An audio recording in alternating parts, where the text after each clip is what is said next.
7 सितंबर यानी कल भारत में साल का दूसरा और आखिरी चंद्र ग्रहण लगने जा रहा है। यह चंद्र ग्रहण देश के सभी राज्यों में दिखाई देगा। वैसे तो चंद्र ग्रहण एक खगोलीय घटना है, लेकिन इसे ज्योतिर्विदों के नजरिए से भी महत्वपूर्ण माना जाता है। वैसे भी इस बार के चंद्र ग्रहण पर 100 साल बाद पितृपक्ष का संयोग बन रहा है। इस बार लगने वाला पूर्ण चंद्र ग्रहण होगा, जो कि शनि और राशि कुंभ और गुरु के नक्षत्र पूर्व भाद्रपद में लगने जा रहा है। साल 2025 के आखिरी चंद्र ग्रहण को लेकर लोगों के मन में बहुत सारे सवाल उठ रहे हैं कि क्या ये चंद्र ग्रहण भारत में दिखेगा, इसका सूतक काल कितने बजे से लगेगा और क्या इसका समय होगा। चलिए सब कुछ विस्तार से जानते हैं। नमस्कार, मैं हूं प्रियांशी और आप देख रहे हैं नव भारत लाइव। ज्योतिष के नजरिए से 7 सितंबर यानी कल लगने वाला चंद्र ग्रहण बहुत ही खतरनाक माना जा रहा है, क्योंकि जब भी चंद्र ग्रहण लगता है तो उसका प्रभाव देश दुनिया पर 3 महीने पहले और 3 महीने बाद तक दिखाई देता है। 7 सितंबर की रात लगने वाला चंद्र ग्रहण पूरे भारत में दिखेगा। वैसे तो 7 सितंबर यानी कल रात 8:59 से चांद पर हल्की छाया पड़नी शुरू हो जाएगी। इसे चंद्र ग्रहण का पेनब्रा स्टेज कहा जाता है, लेकिन सूतक काल इसके हिसाब से नहीं बल्कि गहरी छाया पड़ने के 9 घंटे पहले ही माना जाता है। चंद्र ग्रहण का आरंभ 7 सितंबर की रात 9:58 से होगा और इस ग्रहण का समापन 8 सितंबर की आधी रात 1:26 पर होगा। अगर ग्रहण के सबसे महत्वपूर्ण और पीक टाइमिंग की बात की जाए तो ये रात के 11:42 पर अपने चरम पर होगा। यानी भारत में संपूर्ण ग्रहण काल की कुल अवधि 3 घंटे 28 मिनट की रहेगी।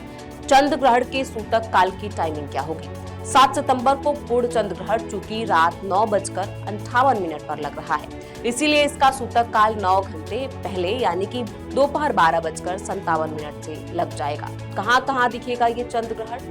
यह चंद्र ग्रहण भारत में दिखाई देगा। इसके अलावा यह चंद्र ग्रहण Europe, Asia, Australia, New Zealand, America, Fiji और अंटार्कटिका के कुछ हिस्सों में भी दिखाई देगा। चंद्र ग्रहण के दौरान ग्रहों की स्थिति क्या रहेगी? 7 सितंबर को लगने वाला चंद्र ग्रहण राहु के नक्षत्र शतभिषा से शुरू होगा और गुरु के नक्षत्र पूर्व भाद्रपद पर इसका समापन होगा। इस दिन सूर्य, शनि और गुरु जैसे बड़े ग्रहों का महासंयोग भी बन रहा है। इस दिन 2 ग्रहों की अहम भूमिका रहेगी।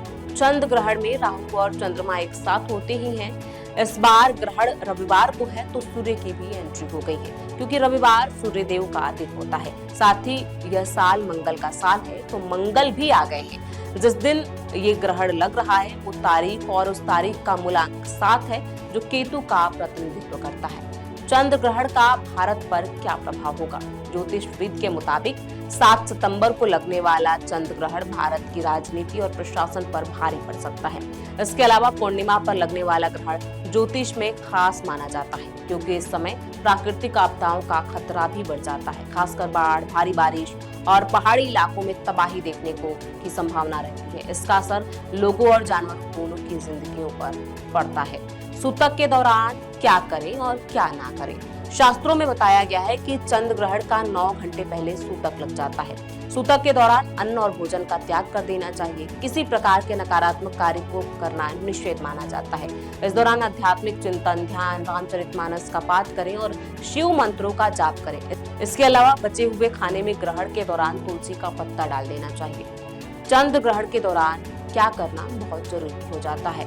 चंद्र ग्रहण के दौरान सिर्फ भगवान के मंत्रों का जप करना चाहिए, जो कि 10 गुना फलदायी माना जाता है। चंद्र ग्रहण के बाद शुद्ध जल से स्नान करके गरीबों को दान करें। मंदिरों में जाकर पंडितों को वस्त्र दान करके दक्षिणा दें। ग्रहण के समय गायों को घास, पक्षियों को अन्न, जरूरतमंदों को वस्त्र दान देने से अनेक गुना पुण्य प्राप्त होता है। ऐसे में इस चंद्र ग्रहण पे आप क्या करने वाले हैं, हमें कमेंट बॉक्स में लिख के जरूर बताएं। बहुत बहुत शुक्रिया।